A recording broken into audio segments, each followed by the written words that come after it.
Loin de se limiter à une ambiance festive, la Journée internationale de la femme est devenue au fil des ans une occasion de faire le tour de l'horizon en ce qui concerne les conditions de l'épanouissement de la gente féminine. Parvenu à sa 40e édition, le concept revêt une particularité qui cadre avec les exigences majeures du millénaire. La question de l'environnement intègre les activités qui gravitent autour de la célébration pour réduire l'impact négatif des activités de la femme sur la nature.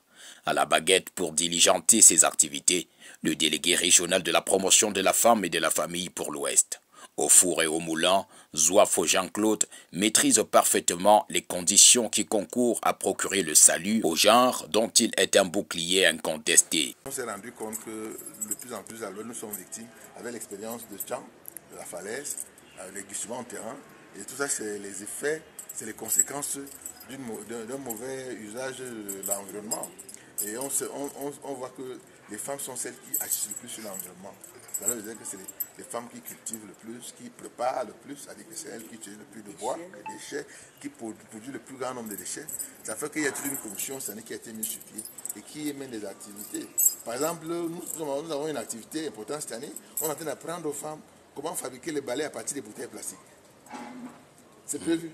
Oui, c'est prévu au centre pour une femme famille demain. Demain, on rendez-vous. Les ouais. balais à la... Pas de bouteilles plastiques, ouais. Vous savez tout l'impact négatif que les bouteilles plastiques produisent sur notre environnement. Alors si les femmes peuvent exploiter ça pour en faire des balais, nous allons beaucoup gagner. Il y a dans ce côté. Et hier, par exemple, nous avons été accompagnés par la délégation des forêts et de la faune. Et c'est les hommes qui étaient les principaux acteurs pour sensibiliser les femmes sur comment préserver l'environnement à travers les activités quotidiennes. Au-delà de la singularité de l'an 40 du 8 mars, on dénombre toute une kyrielle d'activités qui s'étendront sur une dizaine de jours et qui entreront en apothéose le 8 mars 2025 avec le défilé des circonstances. L'éventail d'activités tel que présenté par le numéro 1 de la promotion du genre à l'Ouest sera à coup sûr une très grande avancée dans le chantier de la valorisation de la femme. Et par la suite, il y aura... la première dame de la région va conduire les femmes à la prison centrale, au quartier féminin pour mettre les dons. Là, ce sera le jeudi après-midi. En matinée, il y aura investissement humain. Il y a une excursion qui est prévue. Les femmes vont aller au lac Malin et aussi visiter le musée royal, la chefferie Bafoussam. Il y a des activités sportives.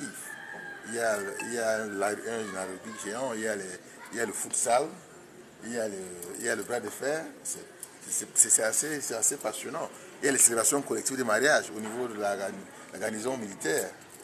L'un des indicateurs essentiels de la plus-value de la Journée internationale de la femme, c'est l'intérêt de plus en plus croissant que les femmes elles-mêmes accordent à la célébration à elles dédiée, ainsi que la diminution des comportements irrévérencieux et déviants lors de la célébration